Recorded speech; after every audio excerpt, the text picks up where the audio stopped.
Hola, buenas noches, ¿qué tal todos? Bienvenidos a este primer evento del año del Google Developers Group de Arequipa, en este caso nuestro Call for Members. El día de hoy tenemos a una ponente muy importante que nos va a comentar un poco sobre su experiencia en el programa Coding Place, que es como una experiencia de la Universidad de Stanford para enseñar a programar a distintos tipos de personas de todo el mundo. Este, no sé cómo se sentirán hoy día, qué intenciones tienen para el Coding Place, para ya poderle dar comienzo a la charla. Para darle comienzo, voy a invitar a Patricia Way. Ella es estudiada en la Universidad de Stanford, ahora mismo trabaja en Flutterflow y era Head TA, como que profesor asistente en el curso que mencioné. Hi, Patricia, how are you feeling?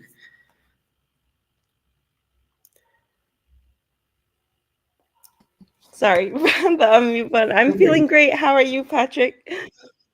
Oh, Thank you yeah, so also much for great. having me. Muchas, Yeah, no worry, gracias a muchas ti. gracias.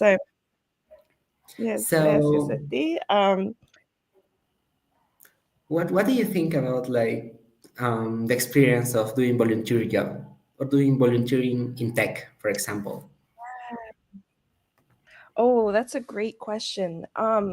For me, the experience of learning computer science, I'm sure if we all think back to when we first started learning computer science, it was very difficult for me. You know, I doubted myself a lot, but I feel like I was only able to get through it because I had people I could look up to. I had support. So I think that's why for me, it's very important to volunteer, especially with computer science, just because I know how the experience was for me, and it was not easy. And so, in the process of volunteering, I really want to make the experience better for someone else, or for someone else to feel like they can do it themselves. So I think maybe that's why that was my motivation, right? For maybe like wanting to be a volunteer. But what I didn't realize was the impact it would have on me. When I first started as a college student with computer science, and also, when I was, and, even still today, like, there were many times when I would doubt myself, when I would think, oh, I don't know if I'm doing this correctly, like, I don't, yeah, I would doubt myself a lot.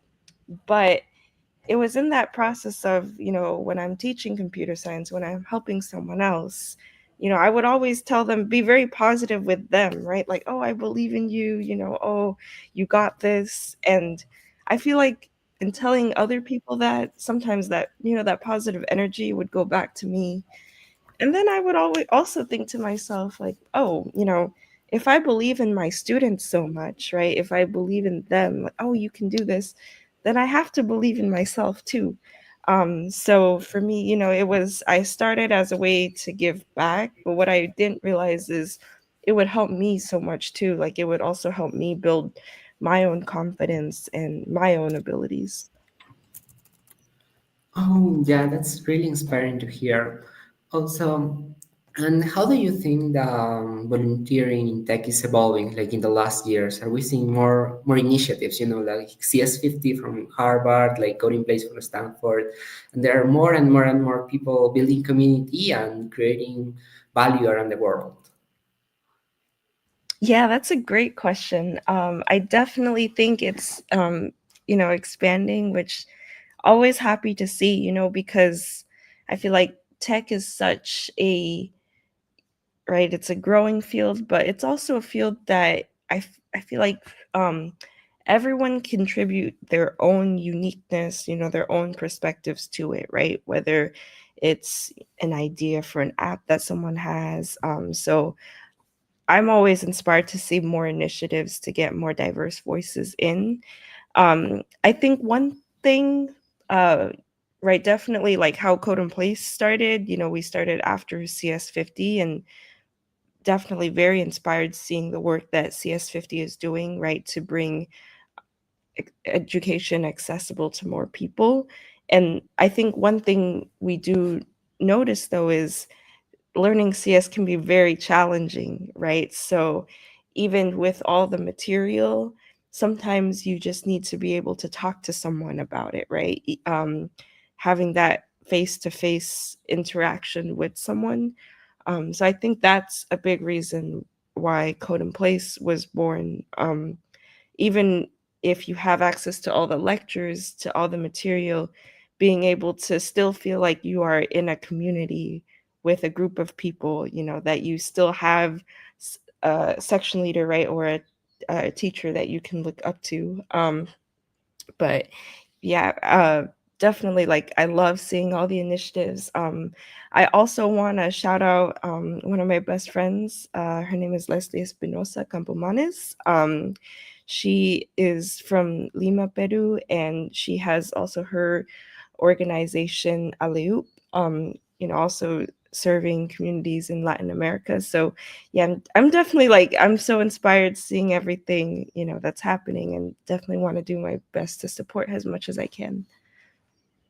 Oh, thank you so much, Patricia, for these insights. Now I'll let you do your talk. We really hope that you can share everything with us, and we can learn a lot. Yeah, of course. Thank you, Patrick. And, also for everyone who's listening. Again, thank you so much for having me. And please feel free to drop whatever questions you might have in the chat. I can share a little bit, but I also definitely, want to hear from you and want to hear what you all want to know. So, yeah, I have a quick presentation, but again, I'm going to go through it very quickly. So, um, I can, hear more about what you all are interested in. So with that, I'm gonna go ahead and share my screen. Um, so Code in Place was an initiative that I was involved in from 2020. So if we can all think back to the pandemic, right? When the pandemic started and many of us were in lockdown, right? Right, quarantining, like the world was, right, in a very uncertain place, time and place. And for me, I was in college at the time. I was actually in my first year of college. I was 19 years old.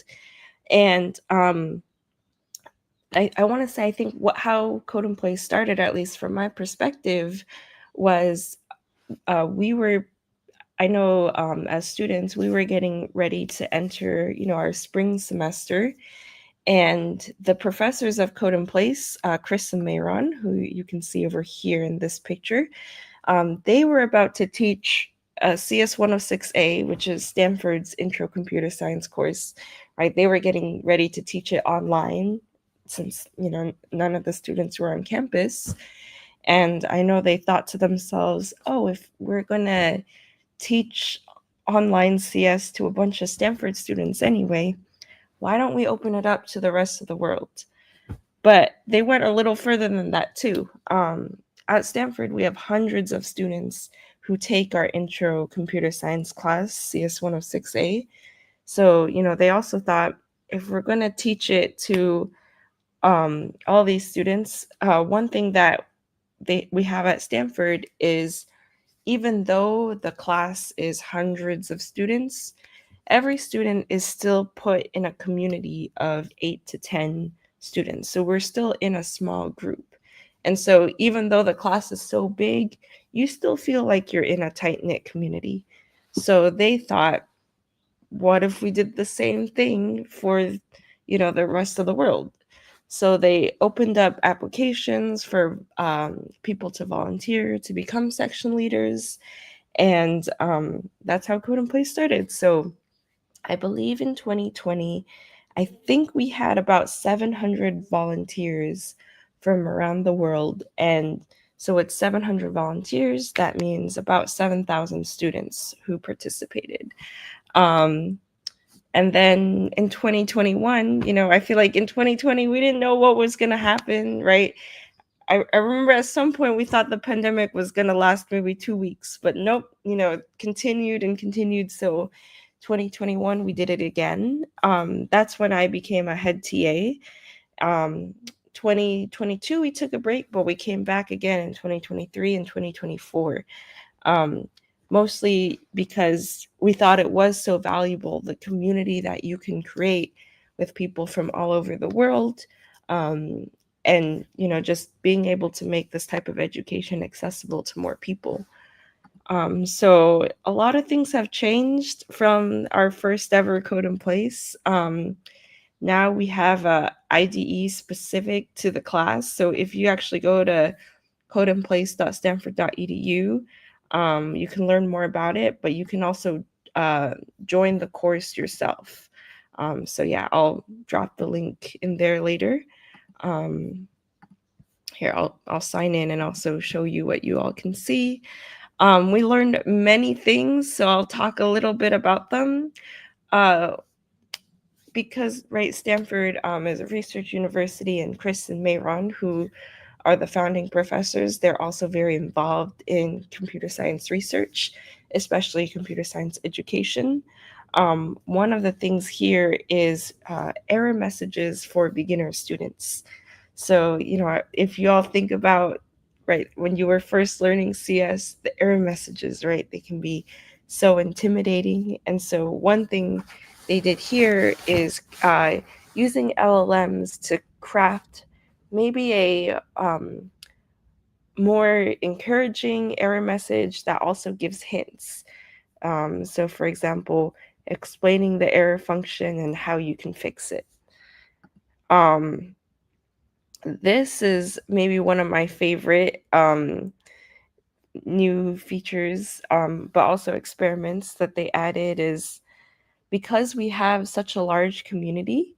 Let's say sometimes you're really struggling, right? You're really struggling, you're by yourself, you're working on an assignment, and you don't know what to do. We have a button called Teach Now. And so if someone else happens to be online at the same time, they can join your session and you can talk to someone and share ideas and hopefully get unstuck. So yeah, this is the related to that, some numbers to go along with it. We see that the students who did get the impromptu help, so just clicking on a Teach Now button and receiving help, they happen to make more progress than students who didn't. Another one, I talked a little bit about this earlier, but maybe sometimes we look at teaching, as a way to give back, but also how it can help you. So this is with students who also, so this was with current CS Stanford students. They were invited to also teach. So, as you're taking this class, also, hey, if you have time, go volunteer and go do a Teach Now, go help someone else. And what they found is that the students who did, go help someone else, go teach someone else, they ended up performing better on exams. So kind of as how, teaching, it helps someone else, but it also helps you too, not just in, meeting new people and building community, but also maybe sometimes the best way to learn something, right, is to explain it to someone else. So this kind of gives the numbers to back that. And then again, another one of my favorite statistics about Code in Place is how, you're never too old to learn. Many students we had, are in the middle of a career change, right, and want to get into technology, or, are retired and want to learn something new. So this kind of shows, right, how sometimes the older a student is, the more that they complete the course. And we had students as old as 70 years old join the course. So yeah, those are just some learnings from Code in Place. This program definitely changed my life. I was so grateful to be part of it. And I also, want to invite all of you, if any of you all are interested, I will drop a link. I believe So if you're interested in checking out the course, if you or anyone, I'll stop sharing my screen now. If you or anyone you know might be interested in taking part, um, please feel free to check out the link there. I believe applications for students are open, and also for section leaders, those will come out soon too. Okay, thank you so much, Patricia. That was such an interesting talk. Now, anyone that has any questions, please feel free to put them in the chats in whatever platform we're watching from, maybe Facebook or YouTube. Anyway, we will be reading them.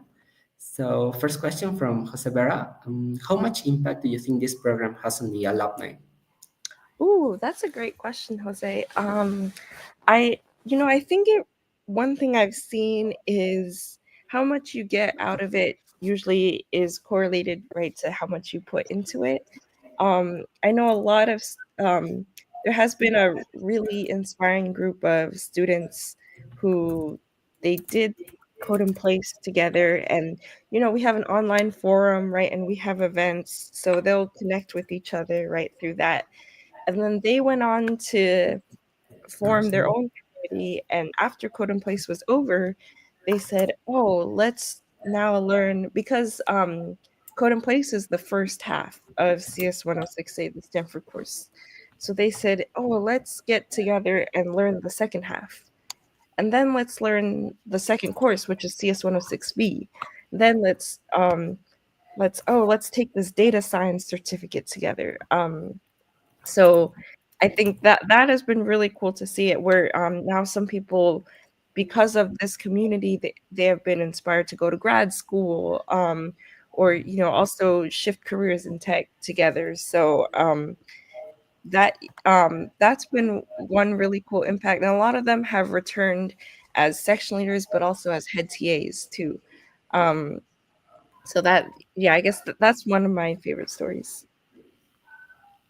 Oh, thank you so much. Also, like, when I experienced coding plays, I had like a small class, because like the first day we only had like 8 people, because like 4 people plainly didn't go. Like, but then Yeah. we started to talk more, and each session was better than the previous one. And we also have another question from Joseph. Do you think this initiative can be implemented like in an in-person program?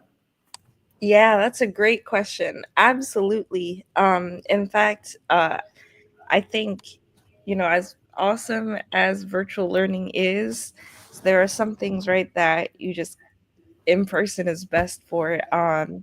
So actually, that is definitely one reason that Code in Place, we have this, this website that you can go to, and this curriculum. How So Chris Peach, right, the professor who created this, he's like, I admire him so much, and I'm just, he's just someone I'm so grateful to have met in this lifetime. One term that he uses is course in a box. So you can think of this as codeandplace.stanford.edu. It's just, a box that you can take to your own community, and definitely you can use all the videos, you can use the exercises, and if you want to, whether you teach it at a library, or in a community center, please feel free to do that. I have also done that with some of the communities that I am close to as well. So definitely yes, and the curriculum, all of that is yours to use. So yeah, definitely feel free to do that. Oh, thank you so much. También quería decirles, chicos, de que si quieren ponerle en español la pregunta, la podríamos traducir nosotros y para pasársela a Patricia también. Siguiente pregunta. Yeah. So, Alan says, is there a lot of difference between teaching regular students and older students, like 40 plus? Oh, that's a great question. So one thing when putting groups of students together, is I remember, like, basically the way, we would assign students to sections. Um, it's all, done almost randomly, right? Because we have so many students. I think last year's Code in Place, right, was 10,000 plus students, 1,000 plus section leaders, so many. um, we would try to make them pretty diverse by gender, right? By location. But the one thing is we would actually put different ages, we would actually kind of put them in a similar age group. So let's say if you're a section leader in your 20s, you would mostly get students in your 20s. And if you were a section leader in your 40s, you would mostly get students in your 40s. So that's one thing um, that we did find, mostly just for comfort level, right? You might feel more comfortable being around people your age. So that's one thing where the sections tend to be people closer to your age. So yeah, in terms of differences, I would say one thing as a head TA and being able to interact with a lot of different section leaders, it was just very cool seeing the differences in teaching style, right? For some of us who are younger, we might be very familiar with Zoom, right? Because we had to use it in school, online learning, knowing, oh, unmute or share your screen. Whereas we had section leaders who very brilliant, right? Brilliant coders. Maybe even been coding longer than I've been alive. And, that was one thing, getting used to like, oh, how do you use Zoom, right? Or how do you share your screen? How do you do things like that? So I think it was, yeah, just really cool seeing the perspectives. And I think for me, I loved learning from the older section leaders and the older students, just like hearing their stories on if they've the section leaders, right? If they've been in tech, like how they've seen tech evolve was always so interesting for me to hear about. And then also hearing the reasons why someone was interested in learning more about tech. I think, see, yeah, that's also something really nice. And, I started on another section. I had like first one section that was mine, and then I had to cover one for like 2 weeks. And the people there Mm, were so different than the ones I had in mind. They were like another kind of experience, as you would yeah, say. that's You know, amazing. and some people like to participate a lot, and others don't really like that much. Speaking or maybe trying to understand how Python worked in that first classes. Yeah. Also, now James Anthony tell us that he was last year at DevFest. DevFest is one of the biggest events that we do here at GDG. Last year we had like over 120 people. Like our auditory was like packed. And he says that, what are the events you remember the most from your volunteering in the program? That's a great question. I loved the social events that we would have. So, yes, we would have your weekly section as a section leader, but we'd also have gatherings, right, for all the section leaders to come together. I think that's actually how I met you, Patrick, right, through Yeah. one of the social events. So, that's one thing. With Code and Place for the section leaders, and this was inspired by Julie Zelensky, actually. She was she's also a professor at Stanford and also involved in Code and Place. She would be very big on like hosting events for section leaders, right? For them to also get as much out of the program as students. And yeah, I think that was one of the like to this day, some of the section leaders that I have met are like, we still keep in touch, right? And I'm, still always rooting them on. So, yeah, those are some of the events that I remember. Yeah, it was an awesome experience. I remember going to I don't remember what was their name, like the practice sections at the end of the week, the first Oh 2 weeks. yeah, the small Yeah, groups. Yeah. those were amazing. I met a lot of really interesting people, and they were like also teaching like me, and we were learning together. And I also remember to speak with some of them after the program. Because they were like really knowledgeable. I had once a guy that studied in Harvard, like in the 70s, and he was like a senior of the senior of the senior. Like he was like all his life in tech, and it was like a really interesting conversation, and I learned a lot in the program. So I'm also really grateful for you and the whole team that put together the Coding Place experience. Man, thank you. That Oh, that is, yeah, incredible to hear. And it's also great to hear about the, the positive experiences that people had. I kind of, right, I started Code and Plays as a section leader and then moved right to head TA and then above. And honestly, my favorite part was probably right being the section leader. I feel like once I got in a more administrative role, it was more, dealing with the challenges of it. So um my day to day when I, last year was more like, oh, this bad thing happened and this bad thing happened. And so like, when you're, even though that's such a small part of it, when that's your day-to-day life, so it warms my heart, just hearing about the good, and yeah, the good exciting things that happen. And that's what brought me to Code and Place in the first place, so I'm happy to hear about that.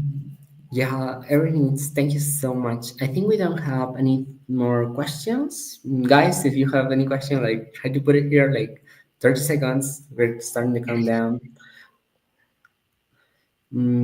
Here Joel is telling us that he's gonna enroll in the program. We really hope so. The program is really amazing. I really recommend it. Yes, please welcome, Joel. We'd be happy to have you. Mm, okay, so I think that would be all. Also, you can try if you have any more questions that maybe you want to ask. Patricia is going to stay with us till the end of the event. Now we're gonna pass to the call for members, speaking about GDG Arequipa, what are we going to do this year, and stuff like that. So, Patricia, see you like in a couple of Yes, minutes. yes, So, thank you. okay, I'm going to share my screen.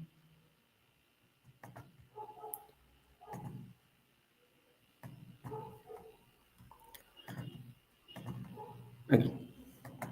So, bueno, esta es la parte como que ya en español de nuestra charla, de nuestro pequeño evento del día de hoy de Google Developers Group Arequipa. Primero, estamos muy agradecidos de tenerlos a todas las personas que se han dado su tiempo para acudir a este evento y que también pues desean formar parte de nuestra pequeña comunidad y ayudarnos a mejorar el entorno de tecnología en nuestra ciudad. Bueno, primero, ¿qué es una persona de GDG que participa? ¿Es un voluntario? ¿Es un miembro? Ya, los grupos de desarrolladores de Google reúnen a distintos tipos de personas. Te puedes encontrar a un desarrollador, a lo mejor un project manager, te puedes encontrar a alguien que, por ejemplo, esté en un cargo de gerencia. No todos tienen por qué ser programadores, digamos, de webs. A lo mejor te encuentras un científico de datos, a una persona experta en ciberseguridad. Realmente en los Google Developers Group hay una variedad de personas especializadas en distintos temas, con distintos niveles de experiencia. Así que no importa, aunque no estés directamente relacionado con, digamos, la programación, igualmente podrías unirte y colaborar, digamos, en otras áreas que tenemos en nuestro grupo. Ahora, por ejemplo, en Arequipa, en nuestra ciudad, lo primero que hacemos es el evento más grande que tenemos, por menos por ahora, es el DevFest, que se suele realizar en los últimos meses del año, octubre, noviembre, por esas fechas. Este es el que hicimos el año pasado en el Colegio de Ingenieros. Como podrán ver, pues está bastante lleno, entonces este año queríamos tratar de buscar lugares más amplios y para eso también necesitamos más personas, más apoyo para que el evento salga de la mejor manera. Por ejemplo, se pueden ver en esta foto, aquí se encuentra Alexis. Alexis vino de Cuba, aquí se encuentra una persona de Bolivia, creo que por ahí atrás también había un chico de Guatemala. Vinieron personas de todas las partes de Latinoamérica, de bastantes lugares, al evento y uno puede como que ir conociendo, ir hablando de tecnologías que a lo mejor uno no lo maneja. Por ejemplo, creo que Alexis tiene en su setup como que 5 pantallas y 20 celulares porque es desarrollo de aplicaciones. Y uno, claro, no solía pensar en eso, ¿no? Yo, por ejemplo, no sabía que tenías que probarle como que en dispositivos físicos. Y eso tiene como que también sus beneficios comparado con un emulador. Y en este tipo de charlas, pues todas las personas que entraron ahí, de cierta u otra forma, se llevaron un aprendizaje parcial o completo, ¿no? A lo mejor de varios era su primera vez acudiendo a un evento de tecnología y pudieron ver un montón de charlas de las personas. Ahora, algunos eventos que también hacemos en el GDG es el Women's Day Dare to Be, que por ejemplo lo vamos a realizar prácticamente en 2 meses, aunque este es un evento más de Women Tech Makers, nosotros tratamos de colaborar. Luego está nuestro Google I/O Extended y este año tenemos planeado realizar una Study Jam, que básicamente es juntar grupos de personas y estudiar un tema. Puede ser web, machine learning, y a lo mejor ya nos comentarán las personas que deseen unirse a nuestro grupo como voluntarios, a lo mejor qué tema les podría gustar o cómo podríamos tratar de enfocarlo a esto, ¿no? Ahora, ¿qué buscamos en un voluntario para GDG? Primero quería comenzar de que este no es como que un voluntariado tradicional de, por ejemplo, ir a plantar árboles o no sé, ir a un hospital a hacer labor social, pero no por ello es menos importante o posee menos profundidad, ¿no? Porque de cualquier forma estamos tratando de ayudar a las personas a, a mejorar en su vida personal y más precisamente en su vida profesional. Entonces, lo primero es de que todos tenemos que tener ganas de aprender. Como mencioné, hay personas muy experimentadas en GDG y también cuando colaboramos con otros grupos de otros lugares, pues viene gente que tiene aún más experiencia, que tiene bastante conocimiento. Entonces, mientras tengamos como que la mente abierta, vamos a poder aprender bastante y vamos a avanzar con la comunidad en nuestro desarrollo, ¿no? Luego, en temas de tiempo, al no ser como que un voluntariado, tenemos, como les mencioné, tenemos 3, 4, 5 eventos al año máximo. Entonces, cada evento será pues cada 2, 3 meses aproximadamente. Las 2 horas es de que normalmente tenemos una reunión. Este es como que peor de los casos. Normalmente suele ser una reunión semanal para ver como que cómo hemos avanzado en la organización. Y luego la otra hora es para que, pues bueno, armes lo que hayamos planificado, ¿no? Por ejemplo, hemos ido dividiendo los eventos en marketing, en logística, en sponsors. Por ejemplo, en marketing tendrías que colaborar a diseñar los afiches, los flyers y a lo mejor publicarlos en las plataformas, ¿no? Obviamente siempre va a haber una persona como que colaborando, algún organizador, alguien que ya lo haya hecho antes. No vas a estar solo, eso sí, no va a haber ni un solo momento en el cual una persona como que tenga que hacer todo el trabajo. No es lo que esperamos, nuestro principal objetivo. Y luego, lo último es estar presente el día del evento. Nuestros eventos suelen ser de 9 a 12, suelen ser en la mañana, principalmente suelen ser los sábados. Entonces sería los sábados hasta la 1, hasta las 2.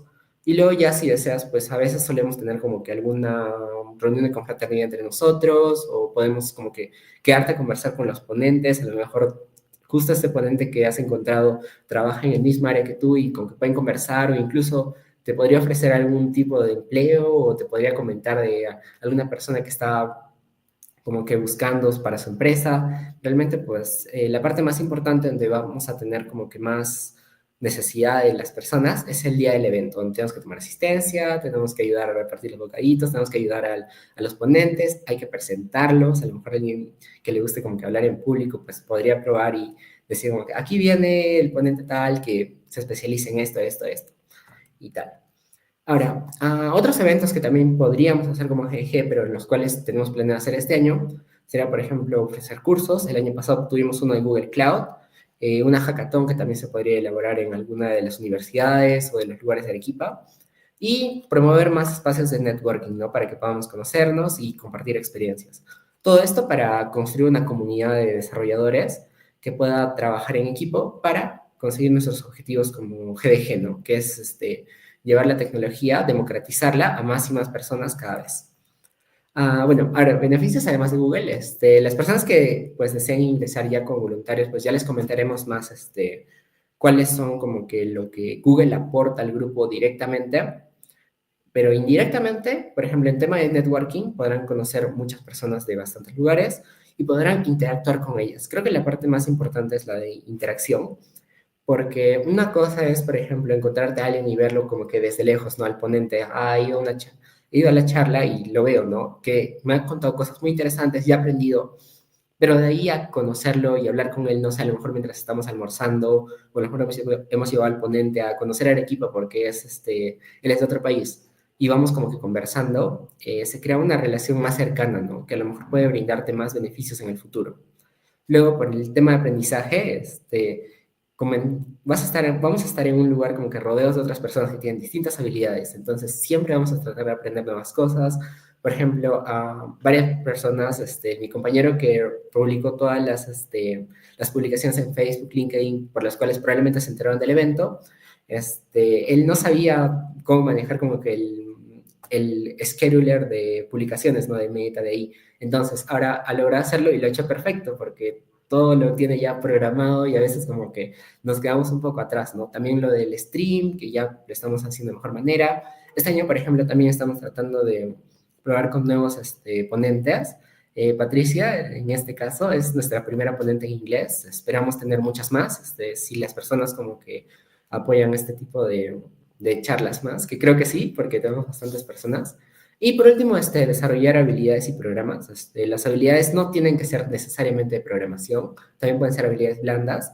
Y el tema de programas, pues sí, a lo mejor hacemos alguna cosa de programación, por ejemplo, en las study jams, que podemos hacer, no sé, un code lab de algún modelo de Machine Learning, ir probándolo entre nosotros y conseguir como que nos apoyen los mentores que vamos a tener en el programa. Bueno, pues eso sería todo. Cualquier persona interesada en unirse a nuestra comunidad este año, estamos pasando el formulario para que se puedan unir durante este año. Ahí van a encontrar datos y luego les vamos a contactar directamente para que puedan unirse, ¿no? Y comenzar a colaborar. Como les mencioné, hay un momento ya en un mes, un poco más de un mes, que a lo mejor ya no podrían ser parte del evento de organización, pero ir, colaborar, ayudar a los ponentes y tal, y como que compartir, eso estaría muy perfecto. Ahora, no sé si hay preguntas. A ver. ¿Cómo podría participar siendo un speaker y qué necesito? Ya, para los eventos que solemos realizar, tenemos, igual que que es, por ejemplo, un call for members, luego tenemos uno que es call for speakers. Entonces, ahí uno puede con que postular. Es abierto, lo publicamos en todas las redes sociales. Entonces, si deseas postular de speaker, es nada más como que tener las notificaciones activadas y mandar la postulación de tu charla, dependiendo del evento, pero normalmente es tú como ponente, más o menos como que qué experiencia tienes en el área y por último como que un resumen de tu charla y por qué es importante. Y ahí como que mandamos unas cartas de aceptación y podrías como que ya ser speaker en alguno de los eventos que hacemos nosotros. Igual también el resto de GDGs, por ejemplo, de otros países, también hacen eso bastante. Entonces, si a lo mejor quisieras probar de participar en uno de ellos, también estaría completamente abierto y lo suelen publicar ahí. Entonces, sería verlo nada más. ¿Alguien tiene alguna otra pregunta sobre nuestra comunidad?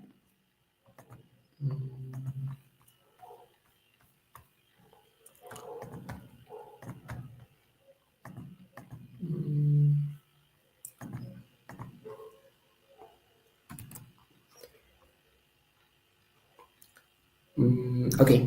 Igualmente a las personas que como que se registren en el formulario y podamos contactarlas luego, siempre estamos, yo, Gonza, el resto de organizadores, como que siempre estamos al pendiente y vamos a tratar de colaborar con lo que podamos. Bueno, aquí Gonzalo dice, ¿cómo fue tu experiencia en GDG Arequipa y cómo creciste? Ya, yo entré, por ejemplo, a GDG Arequipa en 2000, el año pasado, de hecho. Porque en mi primer año de universidad, en 2022, recuerdo que el DevFest, justo el evento que les comenté que era el más grande de la ciudad, fue justo en La Salle, donde yo estudiaba. Y yo no pude asistir porque justo ese día era como que un modelo de Naciones Unidas, entonces estaba como que interno, a veces entrando y saliendo del auditorio del GDG. Entonces yo me quedé como que, como digamos, con la espina de que nunca pude ver el evento y los empecé a seguir, los doxé a todos y vi que mandaron igual un formulario igual a al Call for Members, pero del 2024 o 2023. Entonces, entré ahí y claro, comencé yo como voluntario y lo primero que pasó fue de que pues encontré a personas que ya tenían mucha experiencia en la programación, ¿no? Algunos incluso en el área que yo me quería desarrollar, que es por ejemplo ML, análisis de datos, que trabajan por ejemplo en el SP o en YAPE, y me iban comentando como que cosas de qué podría hacer yo para acercarme más a estos lugares, ¿no? Como que qué tipo de camino en carrera debería seguir. Y luego, pues, cuando iba yendo a los eventos de networking, pues también, de hecho, ahí me ofrecieron mi primer trabajo ¿cuál era? En el evento de Women Tech Makers. Ahí fue donde una señora como que tuvimos un espacio de networking y me comentó de que tenía un puesto en esa empresa y pues sigo ahí, creo. La verdad lo he pasado muy bien, me encantó mi experiencia en el GDG y también estoy probando nuevas cosas, ¿no? Esta es la primera vez que estoy hosteando un evento.